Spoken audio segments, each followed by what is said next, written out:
This wood smells so lovely.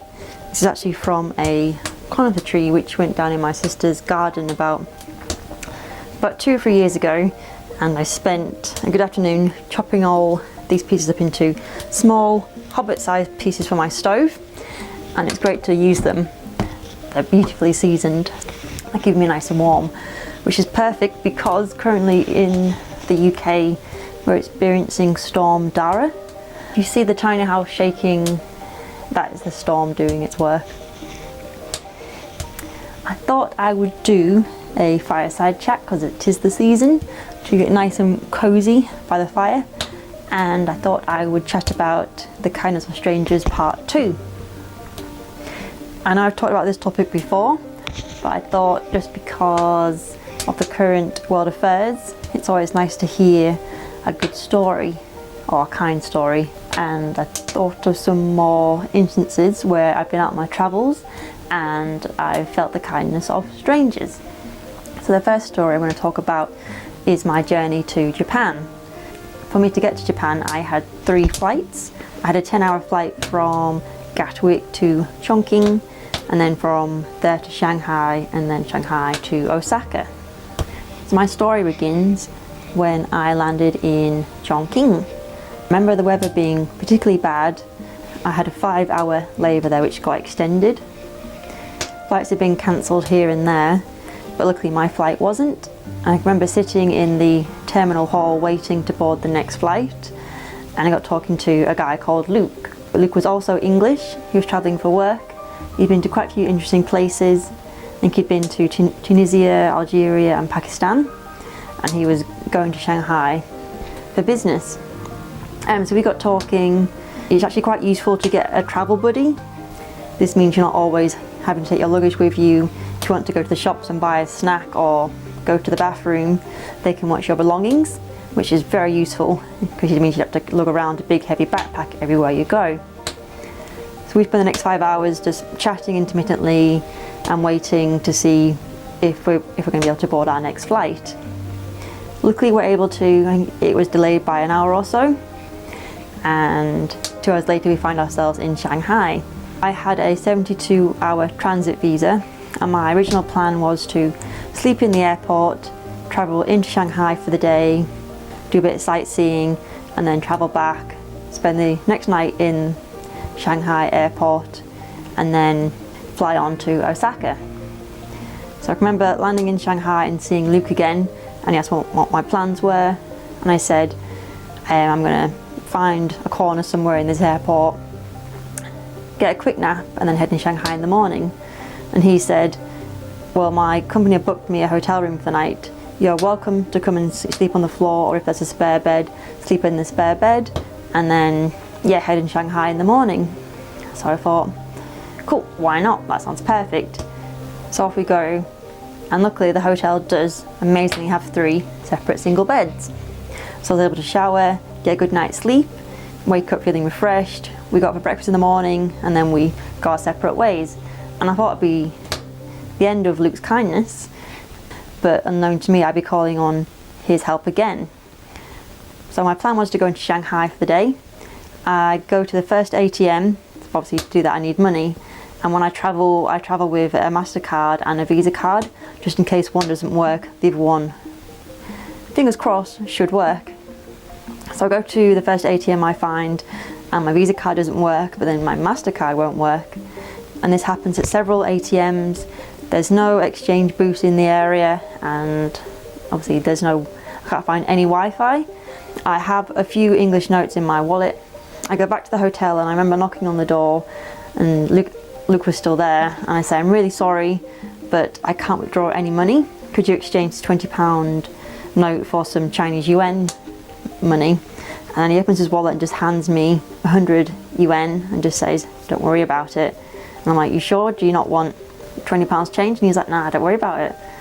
I thank him a lot, and yeah, and from that instance I'm able to travel into Shanghai, have a lovely day wandering around, seeing the local sites, and then I was able to get I think it's called the maglev, like a really super speedy train back to the airport.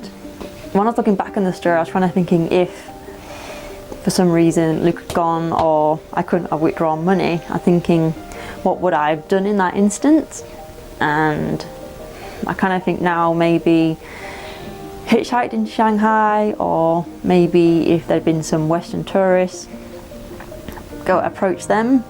But yeah, I was pretty stuck in that instance, having, I guess very foolishly, not planned ahead and not taken out some money prior to travel. When I did get to Shanghai, I was then able to find an exchange booth and exchange the rest of my money just in case. So yeah, that's the first instance of my kindness of strangers. And my second story revolves my hitchhiking travels in Japan. So I spent 10 months teaching in Japan and working in a guest house, and from there I decided to do some hitchhiking around Japan. The story is about a gentleman called Suda. So if my Japanese is correct, he was a guy in his 70s. He had 2 daughters and 6 grandchildren. And I'll try and set the scene. The day before I met Suda, there'd been a massive storm like there is here, but it had been quite torrential in Japan. There'd been heavy localized flooding, strong winds, and I had spent the night thinking I had a really good setup. There was it was like on a beach walk, and I was in a wooden hut. And I thought, oh, I'm going to get a lovely night's sleep in here, in my tent, not going to be disturbed, it's going to be amazing. But then halfway through the night, the wind and the rain really started to pick up. And at 2 AM, I'm not getting any sleep. My tent's been battered from all sides, whilst in this little wooden shack. So I decide to bail. I pick up my tent and run to the nearest toilet block. Luckily, toilets are very clean in Japan, and I was able to get a good night's sleep in there. I have a picture of it somewhere. So I wake up the next day about 5 AM and continue my journey around Japan. I'm trying to get to a place called the Tottori Sand Dunes, and I start hitchhiking and I get picked up by Suda. But little did we know how tricky it would be for me to travel onwards. I'm not sure what Suda's plans were that day, but he made it his mission to get me to the Tottori Sand Dunes. And I remember the first road we go down, we were driving for about half an hour, but we meet a road blockade saying road closed. We have to turn around and try a different route, but Suda's like, don't worry, I know another way. So we continue driving and go down another road. It ends up getting very narrow and turns into a single track road. And I remember coming around a corner and there was a huge landslide, or there had been one during the night, because the road is now impassable. I remember feeling very sorry because Suda had to reverse probably about a quarter of a mile until he could turn around. So off we go again on our third attempt, and this one proved to be, we begin to realise this because cars come in the opposite direction, so we know we're going to be successful. And I remember halfway there, Suda pulls over and gets us drinks from a vending machine, and he also gets 2 bags of mochi, which is very kind. And about half an hour later we arrive at my destination. Very kindly, after sharing the first bag of mochi, Suda gives me the other bag of mochi, which is very kind. Gift giving is huge in Japan, and prior to my hitchhiking adventures, I had spent every evening in the guest house where I also lived and worked, crocheting these probably very badly strawberries, and I would give these as a thank you gift to everyone that had gone out of their way. And I made about 20 of these, and I ended up giving them all away because there were so many instances of people going out of their way to help me. So I gave one to Suda, who was over the moon, and I think he dangled it off the kind of rear view mirror in the car. And yeah, we parted ways after saying thank you several times, then I was able to then visit the Tottori sand dunes, which I highly recommend to if you're going to Japan and going, I think it's in the south. They were epic.